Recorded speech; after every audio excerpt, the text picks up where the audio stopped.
तो अपनी चर्चा को शुरू करते हुए सबसे पहले बात करते हैं शनि ग्रह की। ज्योतिष शास्त्र में शनि को क्यों पाप ग्रह माना गया है, शनि का हमारी सेहत से क्या संबंध होता है, आइए ये सबसे पहले हम जानते हैं।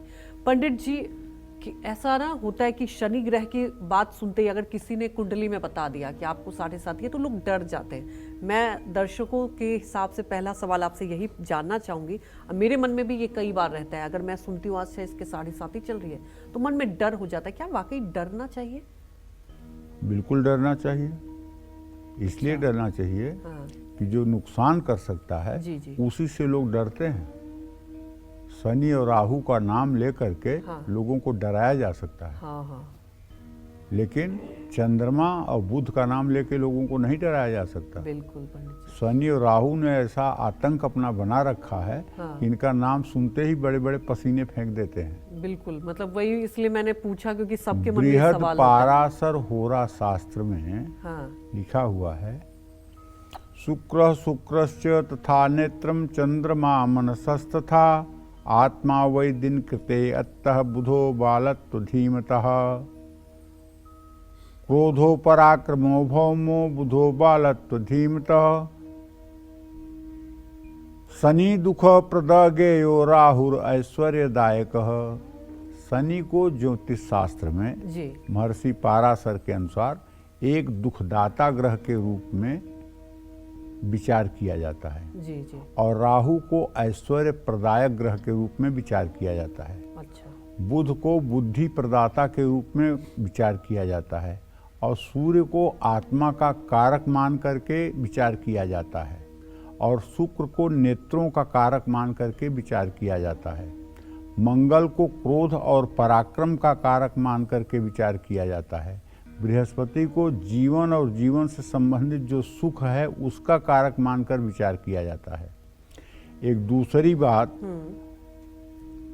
ग्रहों के भावफल में बृहद पाराशर होरा शास्त्र में ही आता है, दिव्यांगना वाहन वस्तु भूषा चिंता तुकार्या भृगुणा विबुधन्द्रय तमः शनिभ्याम मचिंत मायु अर्केण तातः शशिना च माता। मतलब किसी सुंदरी स्त्री के बारे में विचार करना हो तो शुक्र से विचार किया जाता है। अच्छा। किसी आभूषण के बारे में विचार करना हो, गहने के बारे में विचार करना हो तो शुक्र से विचार किया जाता है। चिंता तुकार्या भृगुणा बुधेन्द्र तमः शनिभ्याम। और किसी के आयु का विचार अगर करना हो कि आदमी कितने दिन जिएगा तो इससे शनि से विचार करना चाहिए। अच्छा। तमः शनिभ्याम मचिंत आयु अर्केण तातः। और सूर्य से पिता का विचार करना चाहिए। शशिना च माता, और शशि अर्थात चंद्रमा से जो है माता का विचार करना चाहिए। ये ज्योतिष के जो सिद्धांत हैं जो निर्विवाद हैं, अटल सत्य हैं और इन्हीं पर मतलब कि आधारित होकर के लोगों को किसी के जन्म कुंडली की व्याख्या करनी चाहिए। जो लोग अपने मन से व्याख्या करने लगते हैं फिर वहीं गलती होने की संभावना बढ़ जाती है। बिल्कुल। तो पंडित जी जैसे कि बता भी रहे थे, लेकिन अब ये भी जान लेते हैं कि शनि ग्रह को पाप का ग्रह क्यों कहा जाता है। जैसा कि आपने कहा कि हाँ डरना चाहिए, तो ये हमारे दर्शकों को आप बताएं पंडित जी। देखिए, शनि को इसलिए पाप ग्रह कहा जाता है कि शनि में तमोगुण है। सत रज तम 3 प्रकार के गुण होते हैं। तमोगुणी होने के कारण ये ग्रह क्रूर है, दयाहीन है, स्वरूप में लंबे नाखूनों वाला है, रूखे सूखे बालों वाला है, अधोमुखी है, मंद गति वाला है और एक आलसी ग्रह है। इसका आकार दुर्बल और आंखें अंदर की ओर धंसी हुई हैं। जहां सुख का कारण बृहस्पति को मानते हैं तो वहीं दुख का कारक शनि को भी मानते हैं। शनि एक पृथकता कारक ग्रह है। पृथकता कारक ग्रह होने के नाते इसकी जन्मांग में जिस राशि और जिस नक्षत्र से संबंध हो उस अंग विशेष में बीमारी के लक्षण देखने को मिलते हैं। शनि को स्नायु और वात कारक ग्रह माना गया है। नसों और नाड़ियों में वात का संचरण शनि के द्वारा ही संचालित होता है। आयुर्वेद में 3 प्रकार के दोषों से रोग की उत्पत्ति मानी गई है। चाहे जो रोग हो, ये त्रिदोष हैं, वात, कफ और पित्त। हमारे शरीर की सभी आंतरिक गतिविधियां वात यानी वायु विकार के द्वारा शनि के द्वारा संचालित होती हैं। शनि के अशुभ होने पर शरीरगत वायु का क्रम टूट जाता है। अशुभ शनि जिस राशि नक्षत्र को पीड़ित करेगा, पीड़ित करने का मतलब शनि की पूर्ण दृष्टि जिस भाव पर पड़ेगा वो भाव पीड़ित होगा। उसी अंग में वायु का संचार अनियंत्रित हो जाएगा। चाहे किसी को रोमेटिक अर्थराइटिस की प्रॉब्लम हो, चाहे जोड़ों के दर्द की प्रॉब्लम हो,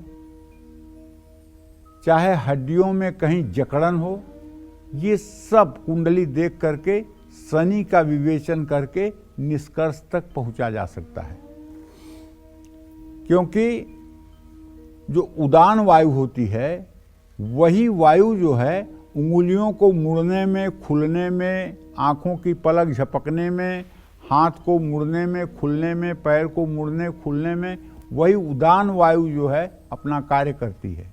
और शनि के अनियंत्रित होने पर ये उदान वायु शरीर से लगभग लुप्त हो जाती है, जिसके कारण सारे अंग अकड़ जाते हैं और शरीर रोगी हो जाएगा।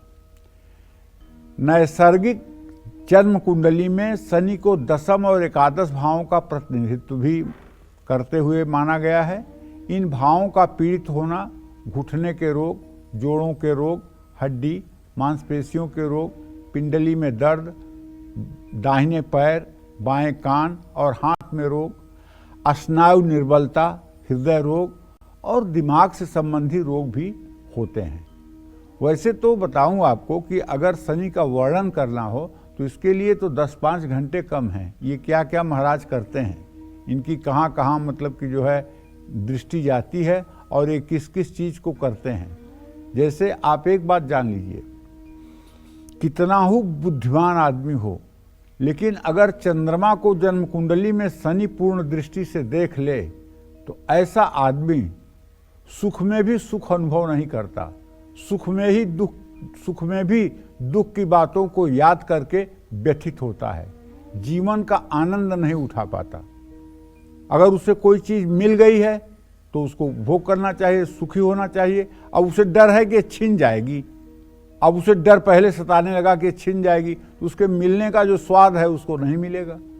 ये कौन करता है भाई? ये चंद्रमा पर शनि की दृष्टि करती है। चंद्रमा के आगे पीछे पापक ग्रह हों, वो बात ये चीज करता है कि आदमी को सुख में भी दुख नजर आता है।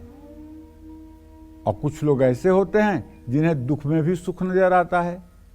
अगर कुछ खराब हो गया तो सोचते हैं अब कुछ आगे अच्छा होने वाला है, इसलिए ये खराब हुआ है। तो जीवन जीने की अपनी एक कला है और उसे बहुत कुछ ग्रह प्रभावित करते हैं।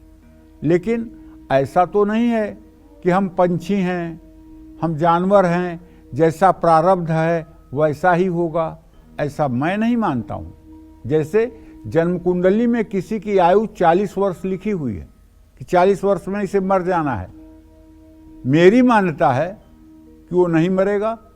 अगर उसने दुर्गा सप्तशती के दिव्या कवच का रोज पाठ करना शुरू कर दिया सुबह शाम, तो उसमें साफ लिखा हुआ है, यावत भूमंडलम धत्ते शैलबनकान्नम तावत तिष्ठत मेदिन्याः संतति पुत्र पौत्र की देहांते परमम स्थानम जस्सुरैरब्दुर्लभम प्राप्नोति पुरुषो नित्यम महामाया प्रसाद लभते परम रूपम शिवेन सह मोदते जीवेत वर्ष शतम सांग्रम मृत्यु विवर्जितः। 100 साल तक जीता है दुर्गा का आराधक। अगर कवच का नित्य सुबह शाम पाठ करे तो अल्पायु योग का आदमी भी 100 साल तक जीता है। जो लोग ये बात करते हैं कि जितनी सांस भगवान के यहाँ से मिली है उतनी ही सांस रहेगी, तो फिर ये मेरे शास्त्र किस बात के प्रमाण हैं जहाँ 100 साल की उम्र की बात कही जा रही है। और मैंने अपने जीवन में अनुभव किया है, जिन जिन लोगों की कुंडली में अल्पायु योग देखा है उनकी साधना पूजा के बदौलत उनको लंबी उम्र जीते हुए हमने देखा है। ये हमारा अनुभव है। तो भाई देखो, प्रारब्ध के बसीभूत पशु और पक्षी हैं, उनका जैसा प्रारब्ध है वैसा जीवन जिएंगे। कोई कुत्ता है इस दरवाजे से उस दरवाजे पर डंडा खाता रहता है, भगाया जाता रहता है। और एक कुत्ता वो है जो एसी में बैठता है, बहुत अच्छे लोगों के गोदी में चढ़ करके बैठता है, एसी कमरे में सोता है। उसका प्रारब्ध थोड़ा अच्छा है, उसका प्रारब्ध थोड़ा खराब है। लेकिन हम मनुष्य तो अपने प्रारब्ध का निर्माण कर सकते हैं। जिस दिन हम भगवान की शरणागति ले लेते हैं, जिस दिन हम ईश्वर को अपने आप को समर्पित कर देते हैं और जिस दिन हम अपने आप को ईश्वर के प्रति पूर्ण रूपेण समर्पित कर देते हैं, बस उसी दिन साफ साफ गीता के महात्म्य में वेदव्यास लिखते हैं, गीता अध्ययनशीलस्य प्राणायाम परस्य च नैवम सन्ति हि पापानि पूर्व जन्म कृतानि च। अब इससे बड़ी बात क्या होगी कि खुद वेदव्यास लिख रहे हैं कि गीता का जो नित्य अध्ययन करता है और जो नित्य प्राणायाम करता है, उसके पूर्व जन्म के प्रारब्ध उसे पीड़ित नहीं करते हैं। अब इससे बड़ा प्रमाण किसी को क्या चाहिए।